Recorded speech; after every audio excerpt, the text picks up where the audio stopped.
What are the best add-ons for the Kodi Media Player for 2018? Well, for now, Exodus is still #1 for movies and TV shows. You've got Argon Live for live TV.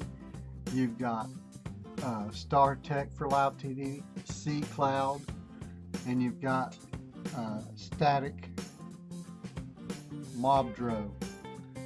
Now, other ones for movies and TV shows is the Show's Motion, the Perks Media, and Neptune Rising.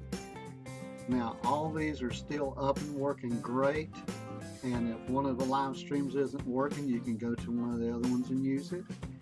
And to get all these, in the description below the video, you will find all the links to the videos and all the source files for installing these add-ons.